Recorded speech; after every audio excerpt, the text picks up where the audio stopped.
আসসালামু আলাইকুম ওয়া ৰাহমাতুল্লাহি ওয়া বাৰাকাতুহু।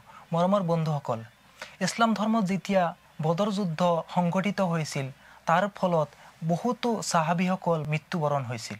তাৰে মাজত এজন ডাঙৰ ব্যক্তিত্ব হ'ল প্ৰিয় নবী হযৰত মুহাম্মদ সাল্লাল্লাহু আলাইহি ওয়াসাল্লামৰ ককায়েক হযৰত হামজা ৰাদিয়াল্লাহু আনহু। হযৰত হামজা ৰাদিয়াল্লাহু আনহুক সেই বদৰ যুদ্ধত শহীদ কৰি দিয়া হৈছিল।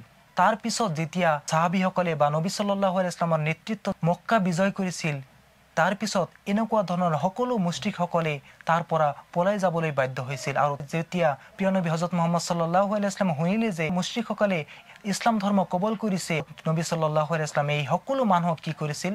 ক্ষমা কৰি দিছিল আৰু কৈছিল যে নিশ্চয় আল্লাহ তাআলাই এইটোৱে পছন্দ কৰে, যিজন মানুহে এজন অইন মানুহক ক্ষমা কৰি দিয়ে সেইটো এটা ভাল কাম। গতিকে তোমালোককো মই ক্ষমা কৰি দিছোঁ। এই কাহিনীৰ পৰা আমি এইটো বুজিব পাৰোঁ যে কোনো এজন মানুহে যদি ক্ষমা কৰি দিয়ে সেয়া বেয়া কথা নহয়, বৰং সেয়া এটা উত্তম কথা।